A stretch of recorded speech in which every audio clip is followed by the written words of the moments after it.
Hello everyone! Welcome again to General Lando 327 plays Final Fantasy XIII. This time we're on episode 3. And I'm realizing as I'm loading this that I was thinking that we were still in chapter 1. I got my chapter changeovers confused a little bit. We are in chapter 2. We will probably get to chapter 3 in this stream. We are actually pretty close to it right now. Nothing that I need to do in the menu, so let's just get right at it.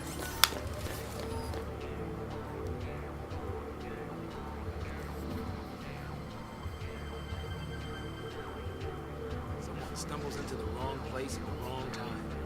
And all this happens.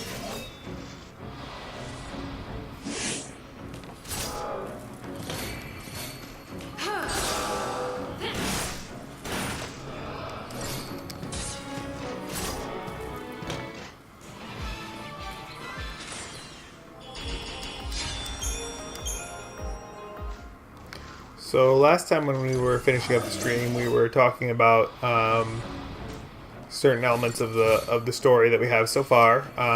So now we have all of our heroes in the same basic area. They're all going towards the Pulse Fal'Cie without necessarily fully knowing what they're going to do when they get there. Hope and Vanille have now teamed up with Snow, somewhat accidentally and somewhat possibly unwillingly on Hope's part. But at this point, he's so confused as to what he should be doing, since he found himself, going a little gung-ho following Snow, and now doesn't know what to do with himself, since he's, on a date with Destiny with a Pulse Fal'Cie. So that's where we're picking up. We're doing a little bit of fighting here, just on our way through to the next major story point.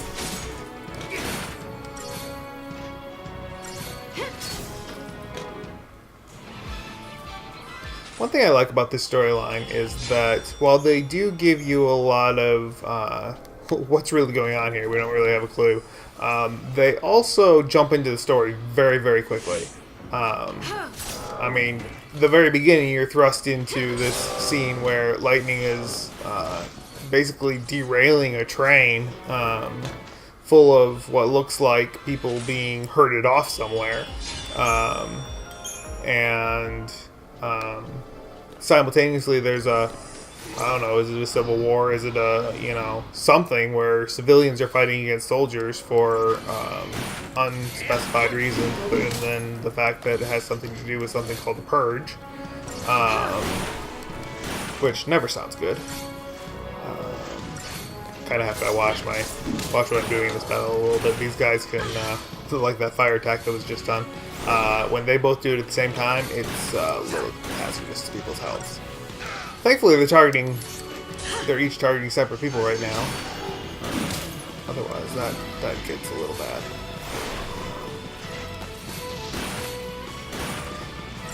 So anyway, I like the fact that we're thrown right into the action. So there is a certain amount of what's really going on right now. Who are these people? But at the same time, you immediately start picking up on little pieces of who they are, their personalities, why they're doing what they're doing, even if they don't entirely know what their end goal really is or how they're going to get there, which is part of the beauty of it. All of them are taking giant risks, brash actions that they probably, other than maybe Snow, wouldn't have taken otherwise. And in Snow's case, that's just because his personality is such that he goes headlong into everything. Sarah! So now we have a connection. Now we know that Sarah is also the person not only that Snow's looking for, but that Lightning was looking for. That girl's a Lassie. I already told you that. Pulse Lassie are the enemies of Cocoon. So they should die? Listen, If she fails her focus, you know how that'll end. And killing her is a mercy? You came. Sarah! And finally we have the whole party together. Sarah. Is that my hero?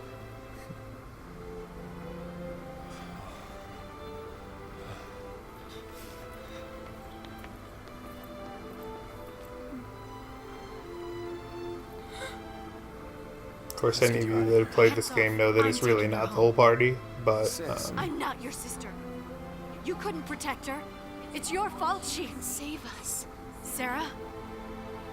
You can save us. Protect us all. Save Cocoon. Save Cocoon? Sarah, that was your focus? Anything. I'll do anything. Leave it to me, you'll see. I'll protect Cocoon. I'll save everyone. Somehow, I'll make things right. You just relax. Thank you. Sarah! so that's an interesting turn of events that everybody here has been saying all along how Pulse is evil. Pulse Fal'Cie are just bad, and anybody who gets turned into a Pulse Fal'Cie must be horrible and out to destroy Cocoon.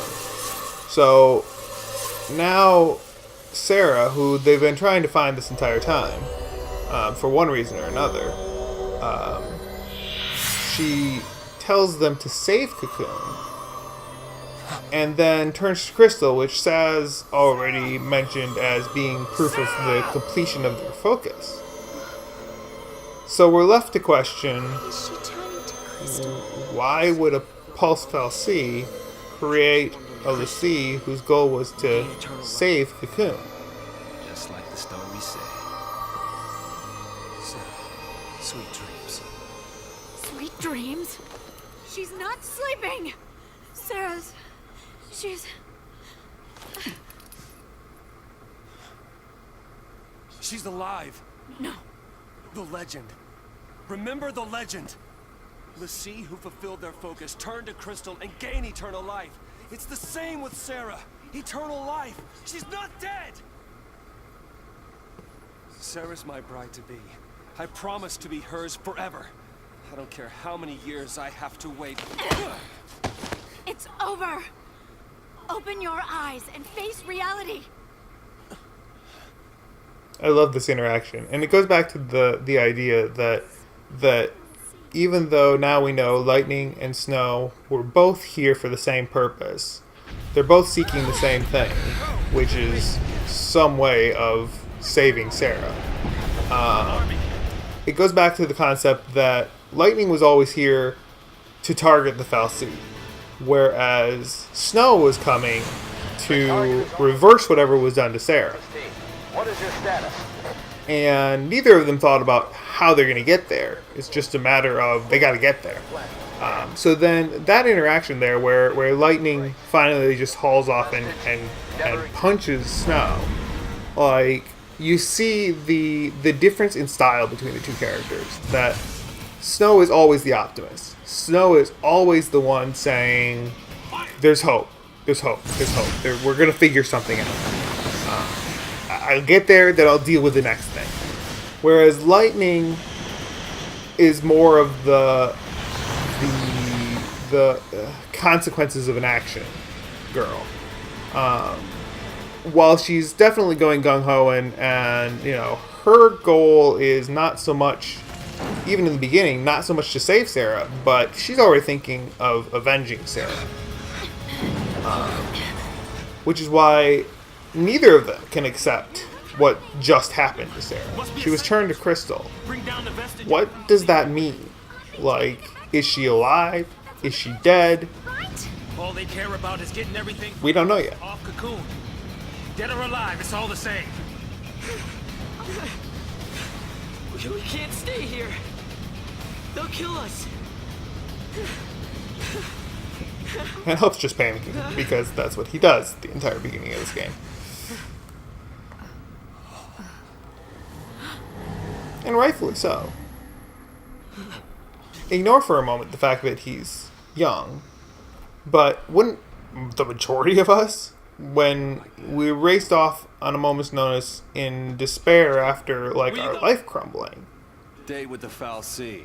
Got some things to talk about. What?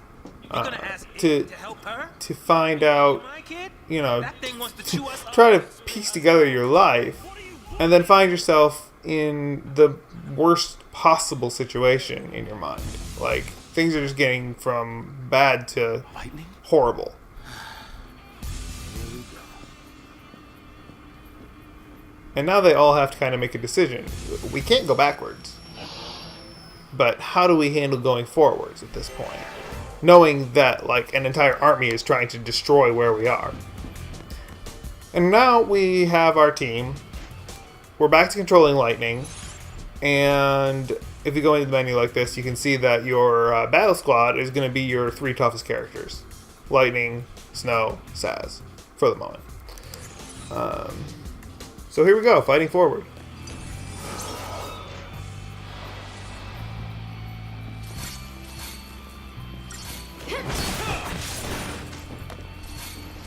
And now Snow is finally focused on more than just reaching Sarah. He found her. Now he's got to figure out some way. Now the goal for everyone is the Foul Sea, for one reason or another. Although Hope would probably prefer to stay as far away from it as possible, at this point that's not really a choice. And and that's why it's useful to have Neil taking the lead at this point, because he would probably just prefer to just sit there and curl up into a ball and, you know, and die, which honestly I think is a natural human reaction regardless of age, under these circumstances, or, you know, equivalent circumstances.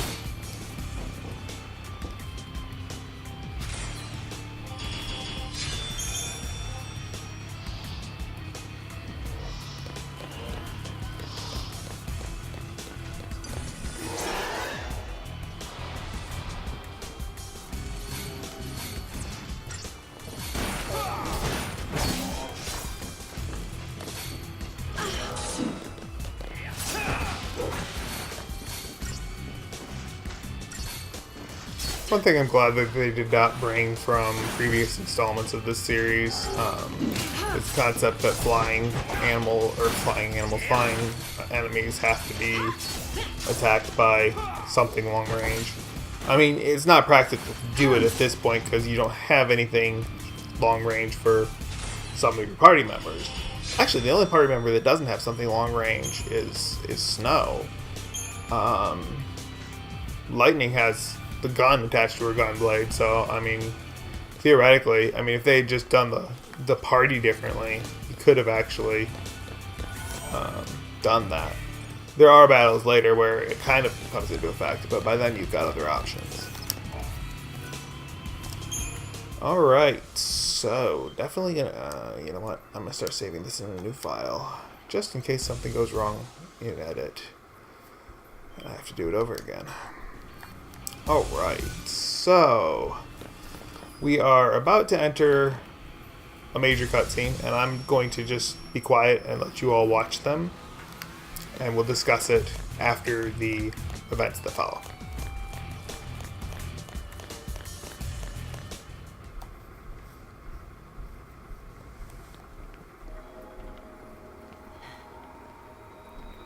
So this is the Foul Sea.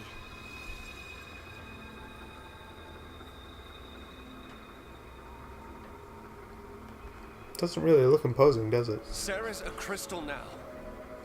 You gave her a focus, and she did it. You got what you want. Now let her go!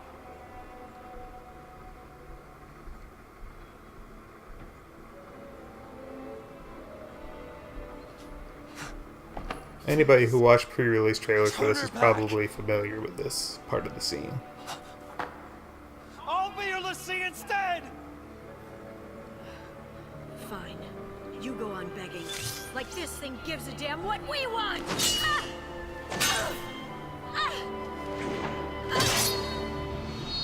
Lightning! It's this thing's fault the purge started. And it's people who are dying. Sarah told us to save Cocoon. That means this thing needs to die. What?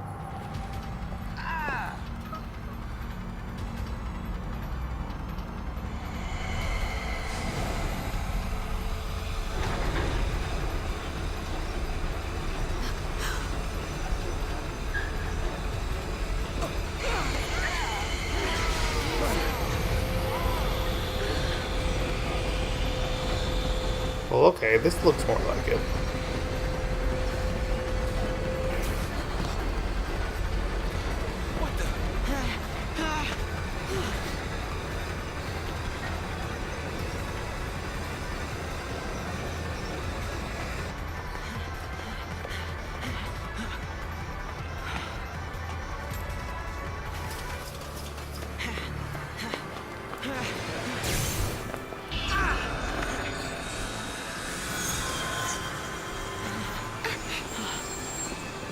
Come on now.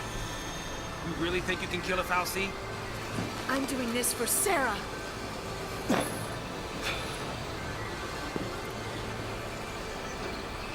Dodge.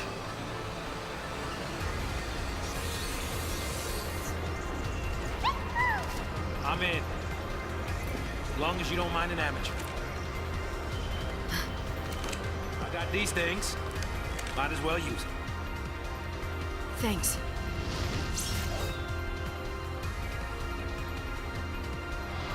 We are in our first Fal'Cie battle. So the key to this fight is that you don't want to attack the thing directly unless its arms are out of the way. Other than that, it's pretty, I mean, like I say, it's your first your first glimpse at Fal'Cie.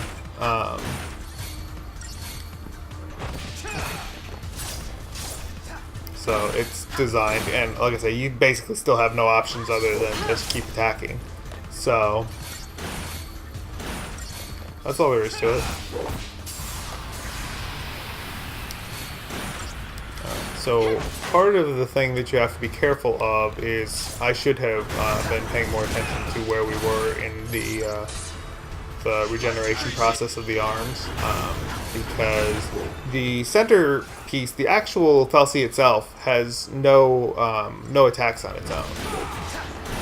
All of its attacks are derived by the reaction of the arms. So now that I've got it down to this, all it's going to do is keep regenerating its arms. So one of the tricks to this battle is kind of getting a feel for when it's going to start regenerating its arms, like that, and then switching targets as quickly as possible, because it does have a counterattack that it uses if it has arms available. Why? No. Don't attack. No. Okay, well that was really bad. It should have auto-targeted the other arm, and it didn't do that. At this point, your party will always target whatever you're targeting. So that's the key to this fight, is to only target the arms when they're available, and try to keep track of when it's probably going to finish its regeneration cycle, so that you can switch targets quickly before your party members accidentally attack the wrong part. And then I did it wrong. That was my own fault. Thought I had switched targets and it didn't do it. That resonant magic attack, when there are two arms up, that's the worst attack you're going to see the entire fight. So if you can survive that... If I could, toss the potion, I thought I had pressed the button. We don't really need to know at this point. We can finish this.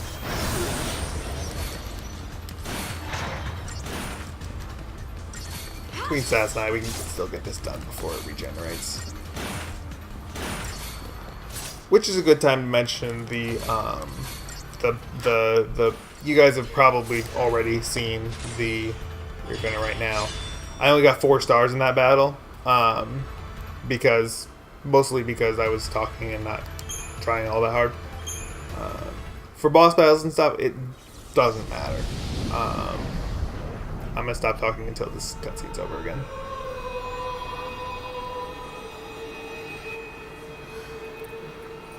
Where are we?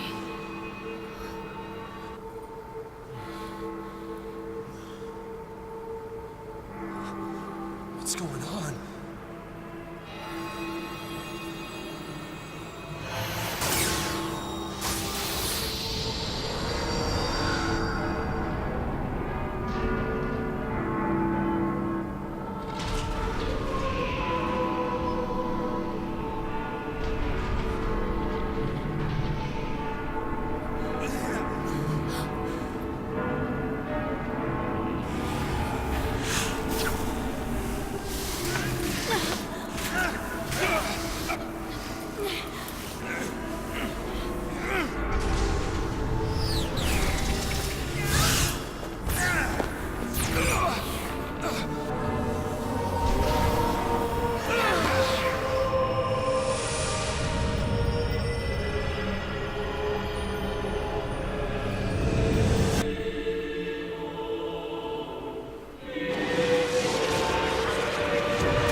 When I couldn't see a future, and I was afraid.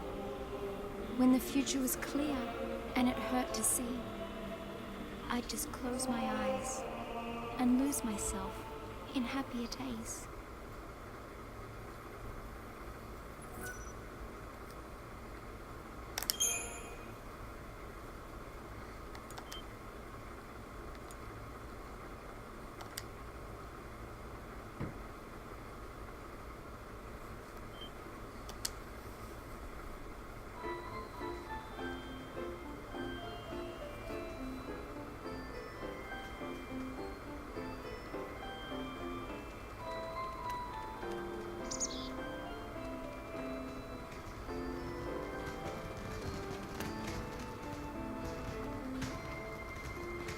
So this is our first of many flashbacks in the game, explaining what's happened to bring them to this point.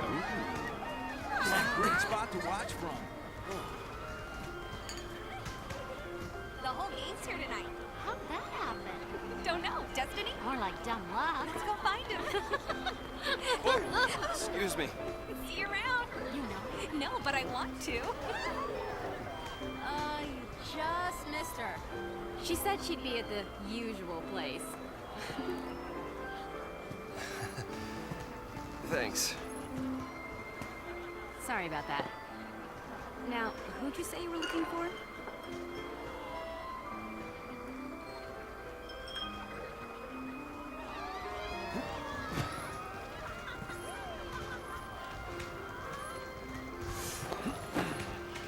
Here goes.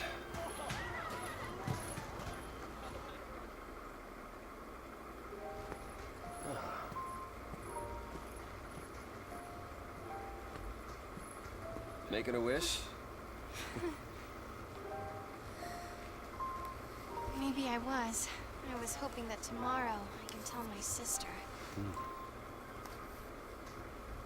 She'll be so mad, knowing I hid it from her. Don't worry. I'll take the blame for you. You know, you should ask for something bigger. These are wish-granting fireworks, like in the stores. Stories, huh?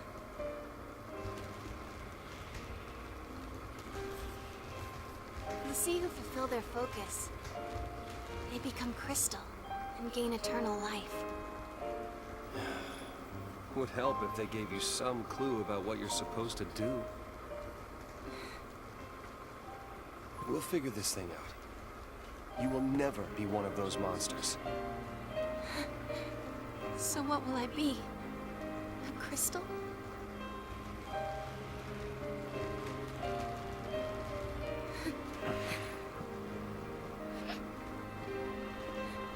Yesterday at the store, I got us something.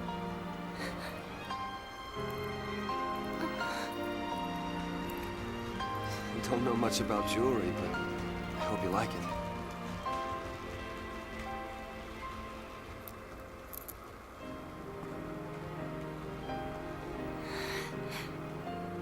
I will stand by you, no matter what happens.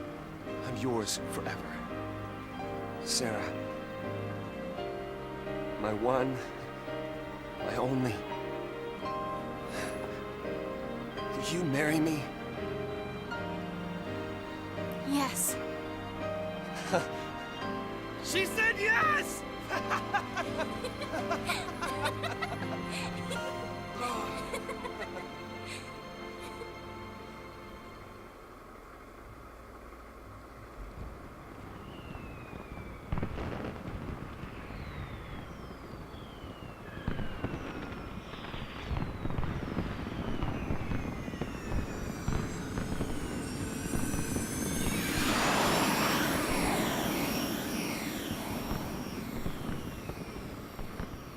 Gotta love these fireworks.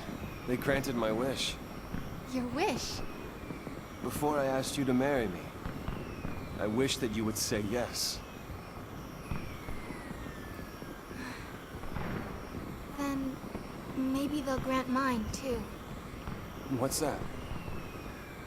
To have the courage to tell Lightning that I've become a Lassie. Hey, our engagement is way bigger news. Oh, man, I can't wait to see her face. She'll be my new sister. Yeah.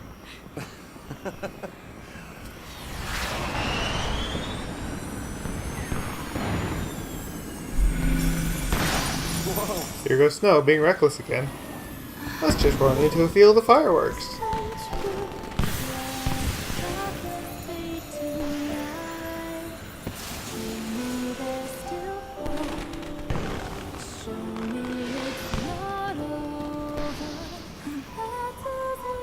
Hey, Snow? Yeah.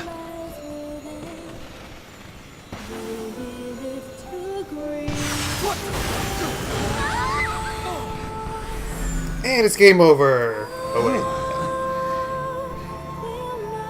That was close.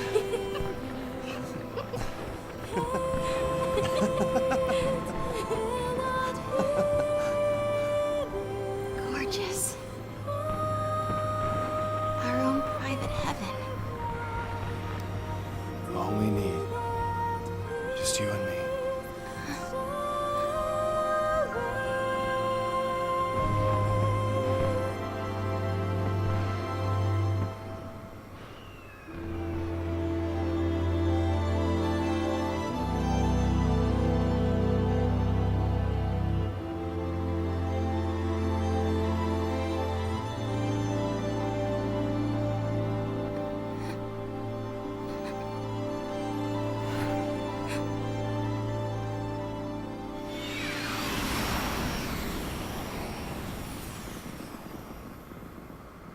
Thank you, Snow.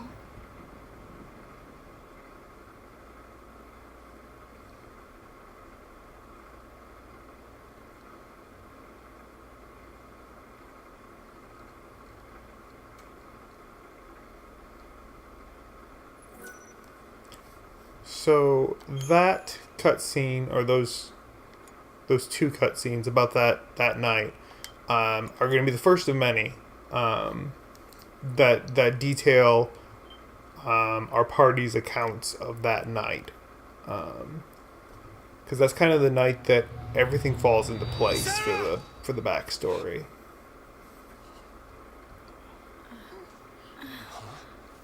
So keep that in your mind. That's Snow's perspective of the things that happened that night. For real?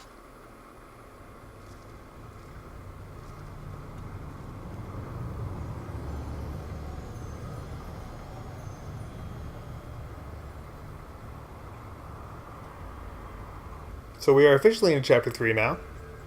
This must be Lake Brescia? Well, I guess we fell from up there. And the lake turned to crystal? Help me out here. I mean, did the Foul Sea do this? How in the world did we end up here? How should I know? We're alive. How? Sarah! No one survives a fall from that high. Not without a miracle. Sarah saved us! Sarah? Always the optimist. It's all your fault. She got... And always the realist. Watch out!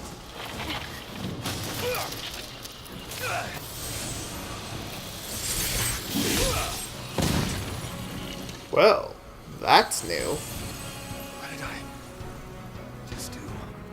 You used magic. You used the power of Lassie. The Foul Sea cursed us.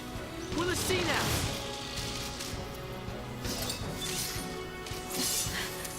So now all of them are pulseless.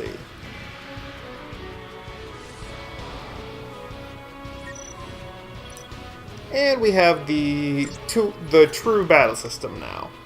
Again, I'm going to skip this tutorial because you don't really care about the tutorial. So basically, the way that this works now is in the bottom right-hand corner where we have our health bars and everything. We now have those 3-letter combinations next to our names. Right now, for Lightning, it's COM, Snow is RAV, and Camille is also RAV. Those are similar to a sort of a job system of previous FFs. A little bit, somewhere between a job system and the dress spheres of Final Fantasy X-2. Which, side note, So we really are. for me, the dress sphere system of Final Fantasy X-2 was what I see as a gate to a lot of the way that they handle those things in the future. Okay. And I think it really, this system of the way that they Why do me? changing between jobs in battle I don't even know you, but you have to go and attack that thing? is the epitome of Just where leave me that alone. can go. It's your fault. It's your fault, my... You could have. All of this is your and Sarah's fault. Watch it! Hope's starting to find a little bit of a backbone. Or not. Sorry.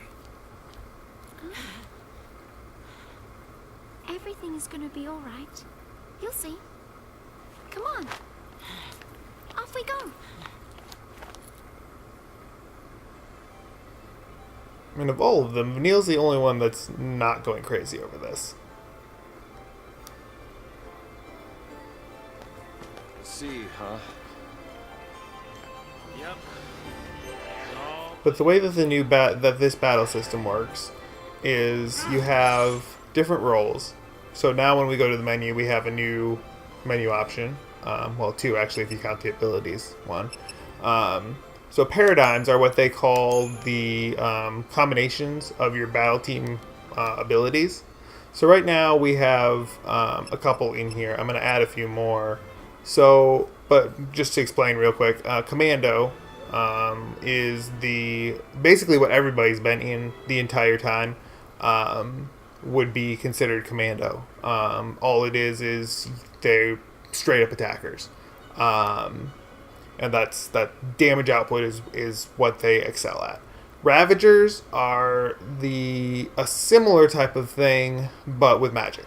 Almost all of the elemental damage that's dealt are dealt by Ravagers.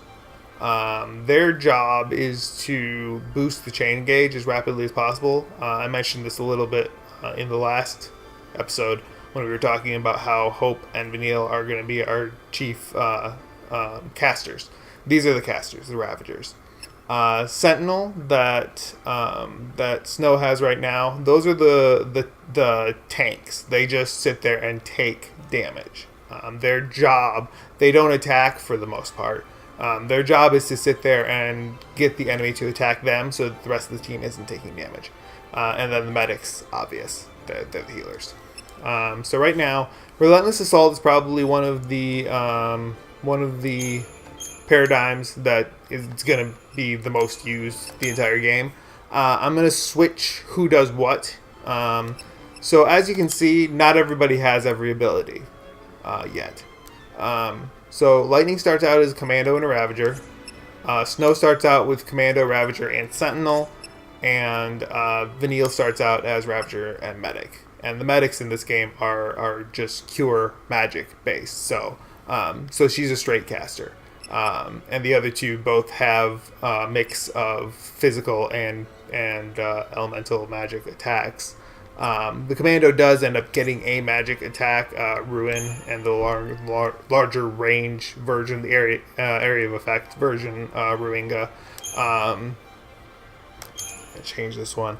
I honestly don't use Sentinels hardly at all during the storyline.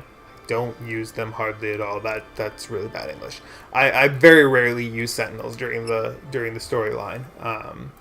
They have their uses, especially in Chapter 11. I'll be using them a lot, but that's because I do a lot of grinding and doing side quest things that you theoretically could save till post game or post storyline.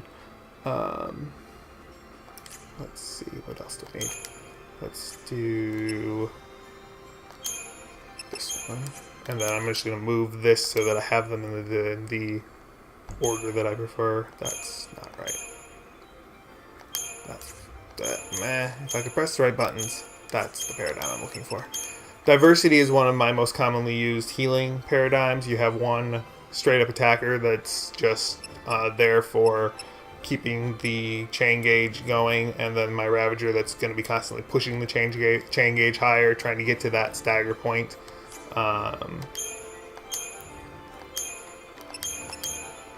This paradigm that I just created, Try Disaster, is one that actually most of the game you're not going to use. It's pretty much late game, it's a pretty commonly used one, but early on, this chapter you have it a bit, but then after that the party changes a little bit, and you either don't have access to it at all, or it just doesn't make sense.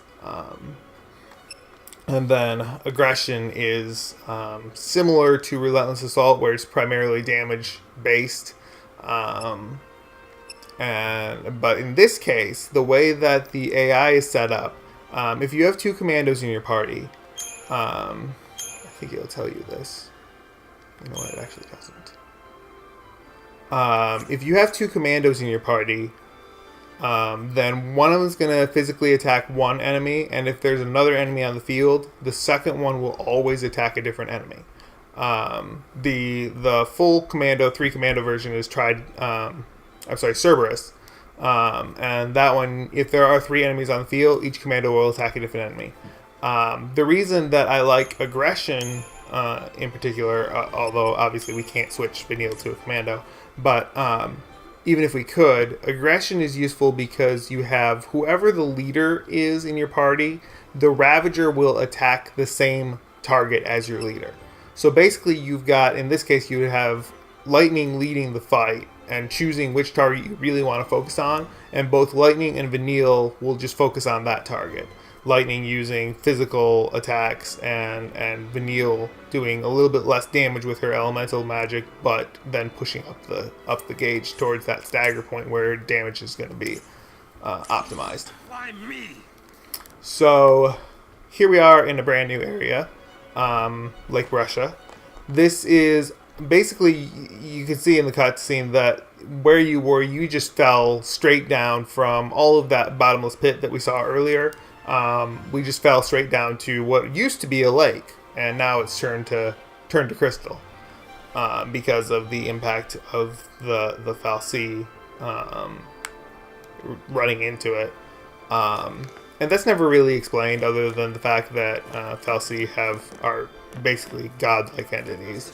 That somehow our destruction of the fal'Cie caused the vestige that it was in to just fall, free fall, and If we then don't know create our this focus, disaster. How do we complete it?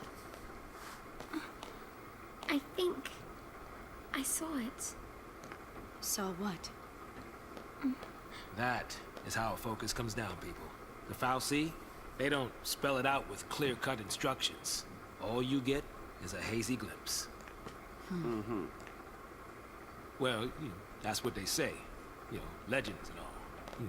Legends. So now we know that Saz might know a little bit more than other people do about what fal'Cie and l'Cie are capable of. We don't know why. Foggy, but I saw this big, towering. What? Wait a minute. Hold on now. Do we all have the same dream? Ragnarok.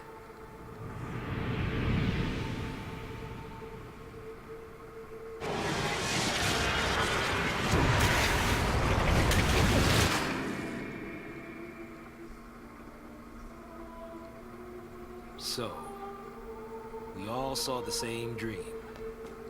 We all heard that same voice. You mean that was our focus? But how are we supposed to know what to do from that? That's the tricky part. The dream's the only hint the fal'Cie gives us. Figuring out what to do with it, that's our job. Okay. We're Pulse l'Cie, right? Enemy's a Cocoon. So, does that mean that our focus is... Are we supposed to... Save her. Say what? Our focus is to protect Cocoon. Really? Okay. And why's that? Sarah told us. Let's do it. We're all in this together. I'm gonna look for Sarah. She ought to be nearby. I'll come too! Wait! And there goes Snow rushing off again. Yeah, that boy can't stay still. Really?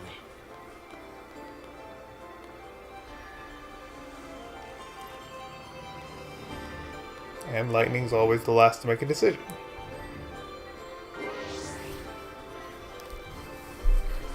Except for when Saz decides to just follow somebody. But whatever. So now we've got the other piece of the uniqueness of the way this game works. This one I'm definitely going to skip because it forces me to take some actions that I wouldn't have done otherwise. But what that tutorial explains is this other section of the Crystarium, which is the leveling up system of this game. This is very similar to the Sphere Grid of Final Fantasy X. Probably actually, even though most people that are listening to this probably have not played it, but the international version of Final Fantasy XII, which will soon be coming out for PS4, which I'm very excited about. The license boards in the international version were a little bit different from than the original release of the North American version. Because they were more customized to a character rather than just a giant license board that basically everybody had the exact same grid. So it's kind of a cross between that and the Sphere Grid of Final Fantasy X, as far as you have a set path that you have for each role that the character can take. So right now they all start out with level 1s of their particular roles. And that goes up to level 5 by the time it's all maxed out. And so the abilities that you have are based around, and your stats that you don't get from level up. You get some from leveling up, but the rest of it comes from, and from your gear. But the rest of it comes from what you choose on this path. So in this case, if we exit out of here and go to abilities, we can see what each character has for abilities, both just in total. Right now the list is short enough that seeing it in total is, about all you need. But you can also do it by job, by role. So right now, I'm just going to go through and...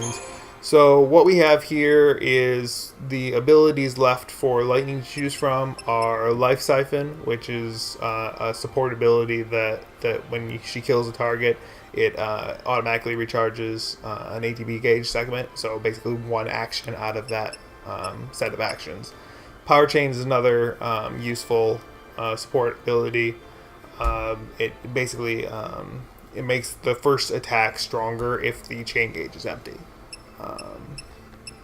And then that's her only two abilities in this role. For Ravager, she starts with Thunder, and then Libra is something we'll talk about in a little bit here. But she starts with Thunder, and her only other ability is to get the Water element, which is actually what I want to go for first. Reason being, and also the reason that I switched the roles for Relentless Assault, that defaulted to Lightning being the Commando and Snow being the Ravager. I switched those because the enemies in this area are not weak to any of the magic types that Snow gets, so he's better off serving as my Commando for now. And in fact, most of the game, Snow is not going to be taking much of a Ravager role. He is typically better suited as either a Commando or a Sentinel. So for him, and in the top right-hand corner where you have his HP and the other number there's CP, those are the Crystarian points that you can spend on anything, any abilities, stats, and such in this game. So he has no abilities in the Commando role that he has not yet learned. Ravager, same thing. He's already learned Blizzard and Frost Strike, and those are the only abilities he has access to right now. And then Sentinel, he has Provoke, which is the tool, one of the two tools that they use to get enemies to target them instead of the rest of the party. Steel Guard, which is one of the basic stances that a Sentinel uses to avoid, to take less damage and to be able to handle the damage that's being thrown at them. And then if you go around here, he's also already got Libra. Each character gets Libra automatically. That way whoever's leading your party, they don't lose out on the fact that one of them doesn't have Libra. Libra is the ability to scan, target an enemy and scan it so that you can see all of its elemental weaknesses, its whether it has resistances to status effects, etc., etc.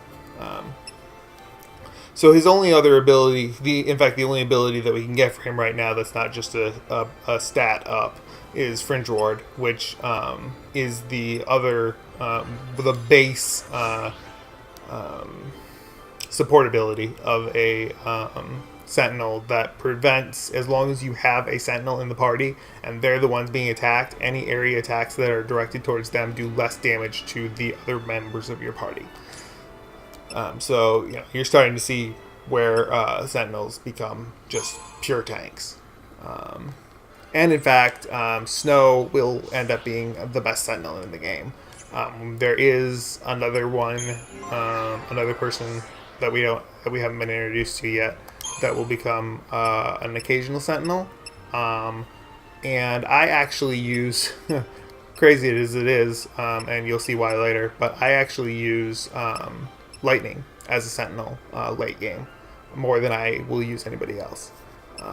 Even though she doesn't end up having a very high cap of hit points.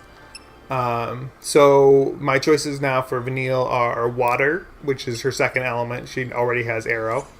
And she has Cure and, of course, Libra in the medic role. And that's the only ability that she gets. So that one's a pretty easy one. We're going to try to get to Water before we do anything else, because she's going to be my primary caster of this chapter. And then Saz. Right now he only has access to the Ravager role. And he already has Fire. So, I mean, it's pretty straightforward what we want to do here. We're just going to go forward. When we get to here, we have the option to branch off onto another stat boost or keep going on the path. If you go forward, you are still going to be able to come back and get those stat boosts. So we're going to get Flame Strike for him and we're going to get Arrow for him before we bother to get any of the side path stat boosts, this Magic +3 and Strength +3. which is going to be the general rule of thumb for all of the characters as we develop them. Get the abilities, and then get the stat boosts. Hope. I like to say that when he starts out, for Hope, Hope has no skills. There is nothing other than stat boots on his thing. Part of the reason for that is that we don't have him in our party this entire chapter. So it's not a big deal that we aren't going to have him getting any new abilities. Alright, so now we can actually move forward.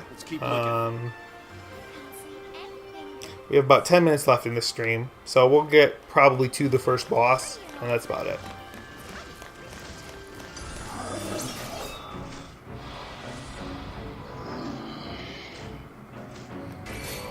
So now we have, a bigger fight than anything we've experienced so far. We've got 3 of these, meat shields, and then we've got the bigger enemy there that we've faced before. And again, these are basically the equivalent to undead in previous games. Pretty mindless for the most part. And even the lore is pretty similar. They're l'Cie who didn't complete their focus for whatever reason and were turned into shambling monsters, basically.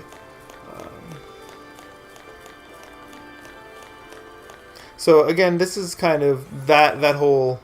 they're called Seath, by the way. So if I refer to Seath, they are the monsters that are created when l'Cie don't finish their focus.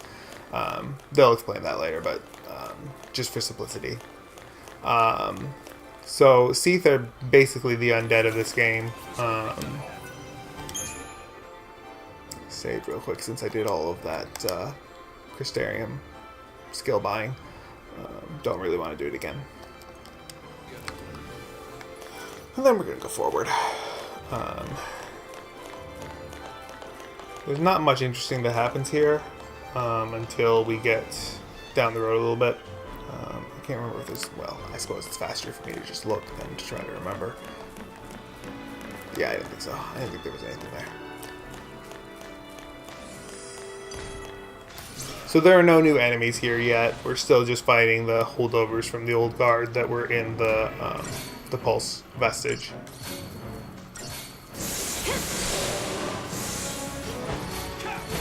And you can get a feel for how this combat system works. So, as you can see, when a Ravager casts a spell on an enemy, it boosts the chain gauge pretty high, but it drops down again very quickly. Whereas now when Snow is attacking, it doesn't boost it very much, but the chain gauge doesn't go down quickly. So that's the difference between besides the physical versus magic, that's the main difference between, and there is a treasure sphere over here, between the Commando and Ravager rolls. I thought I had to go that way. Between the Commando and Ravager rolls, the Commandos don't necessarily boost the chain gauge that much, but they do extra damage.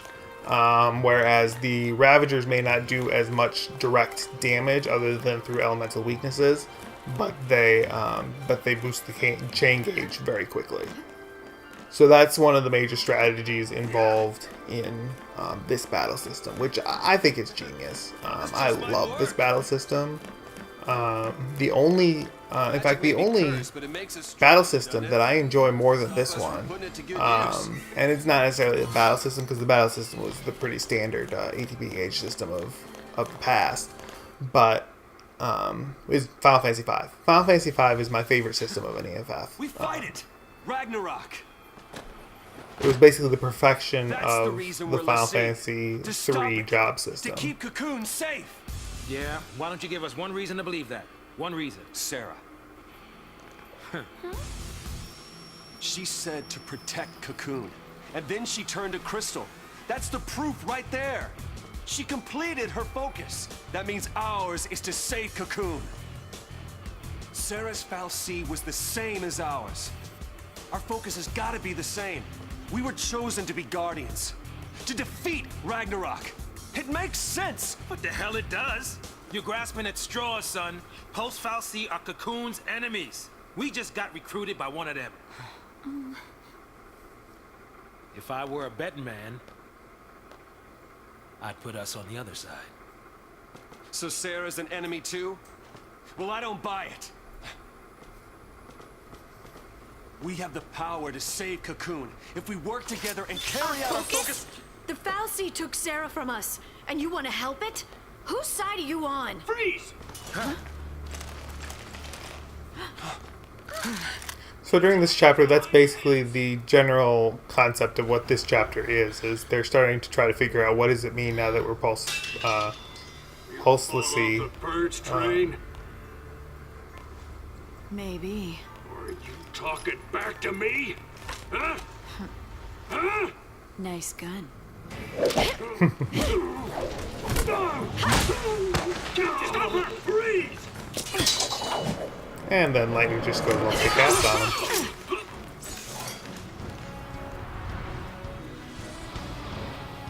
But that's the way that this chapter is focused, besides the fact that it's the tutorial chapter of how does combat and the leveling system work. This tutorial, I think they put way too late in the game. This tutorial is explaining things about the expediting of commands and delaying commands and all the stuff that I've already talked about. That is actually very useful to know in the first chapter. It's fun to watch these things go down even quicker, though. Like, you never would have had this kind of a grouping in the first chapter or second chapter, because they just would have eaten your party up. But now that you have the power of a l'Cie, They'd be tougher which than is that. primarily magic, Guys and are the psycho, ability yeah? to up their stats, I'm sorry. Yeah, but SciComm's an anti-pulse task force. They haven't fought a war in centuries. Bunch of rookie troops swinging around overpriced toys. Then, now you can just carve right through them. From what you're telling me, sounds like a regular old soldier that's got more training than special forces. Nothing for us l'Cie to be afraid of. Cut the crap. Their grunts might be green, but SciComm's elites are cold-blooded beasts. They hit the field and it's game over. Uh-oh. Then let's run away. Ciao! Hey, wait!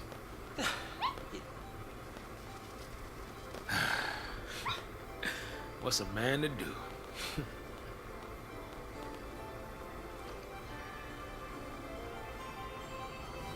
And again, Lightning is still trying to piece together in her mind the logic of the reasoning of what's going on, and what we do about it.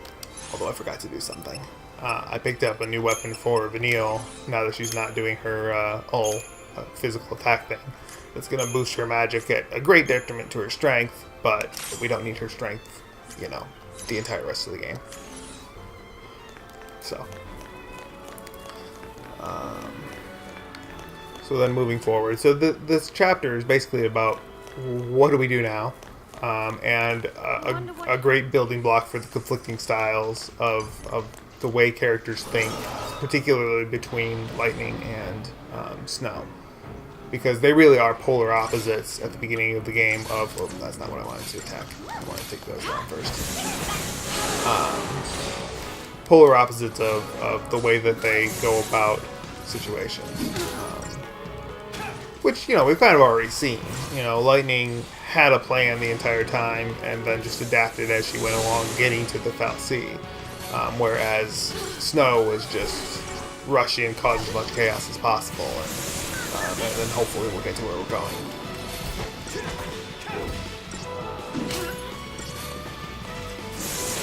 One thing to mention about the Crystarium and leveling up in this game, if you aren't familiar with it, every chapter is specifically designed so that there are exactly enough enemies. If you go about collecting everything in the chapter, all of the treasures and all of that, that up to about chapter 9, you're gonna fill out your entire Crystarium before you get to the end of the chapter, or just after meeting the boss of that chapter. So there's no real concern here of missing things. There will be very, very, very small grinding patches here and there, but for the most part, you're gonna acquire everything That doesn't... at some point or other in the chapter, or like right at the beginning of the next chapter, and they're very carefully designed to do that. Granted, you can grind for more CP so that when the cap expands and you can get more skills and more abilities, then Vanilla just died. Was not planning on that. That's fine. Foster Phoenix down. Like I said, I don't need to have a healing roll. We can just keep going with this. So if you hit, or if I hit, R1 for PS3 or left bumper, right bumper for Xbox 360, then you're gonna get the monster information screen. You can cycle through the monsters using R1 and L1. In this case, we only have the same type of monster, so it doesn't really make a difference other than that it has their current HP in the top left-hand corner. But right now, we basically don't know anything about these enemies. We've killed, in this battle, we've already killed, I think 2. I think there were 4 of them to start with. Oh, we killed 1. We killed, we killed A, and now we're working on C. But as you kill more of them, you'll get more information on their weaknesses, their status immunities, and any notes about them, as well as their item drops, but those you'll get after battle. So this is the quick jump to the bestiaries to see, if you're in the middle of a battle, what the best tactic is. So after we kill this one, I'm going to go back into it for a second, because we should now know that lightning is the, or I guess it's thunder in this game because lightning is a character, but thunder is the weakness that, they have 2 weaknesses, thunder and fire. So that's why, and they actually take normal damage from ice. So that's why I switched Snow and Lightning's roles, so that Lightning, who has access to lightning,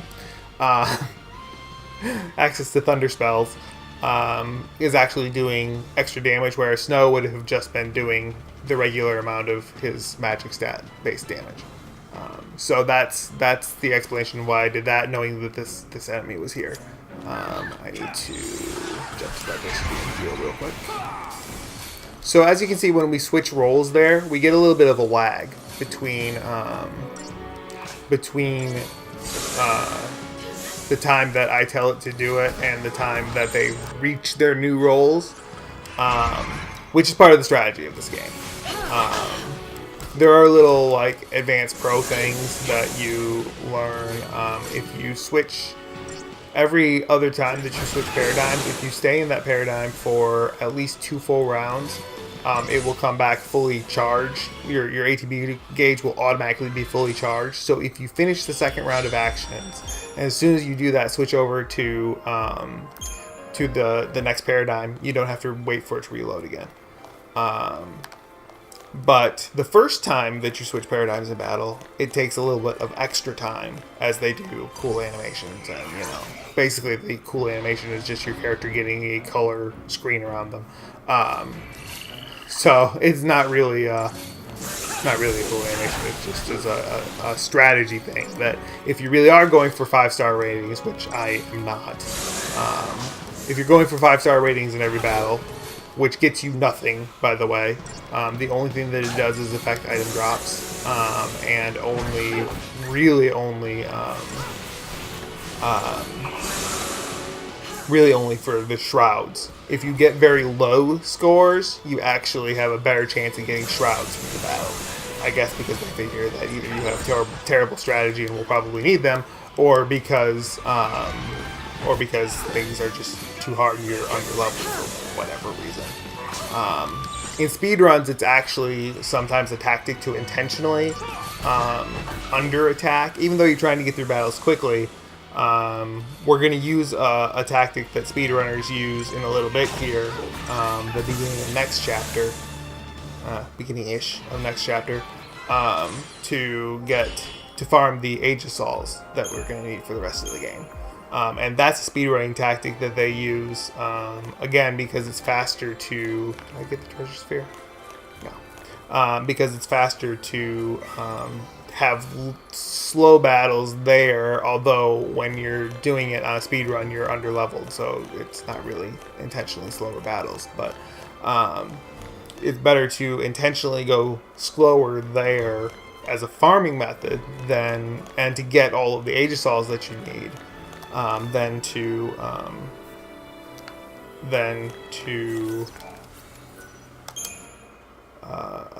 try to go through the rest of the game without those shroud tools at your disposal.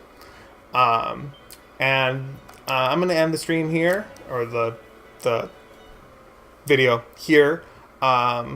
So thank you for watching. Please, if you like this video, be sure to like it, share it with other people, your friends, or enemies, or whoever else you feel like sharing it with. Just don't bring any Seath to my feed, okay? I don't need any undead. Don't share it with them. But anybody else, feel free to share. And subscribe to my channel to get more content like this. And I will see you the next time.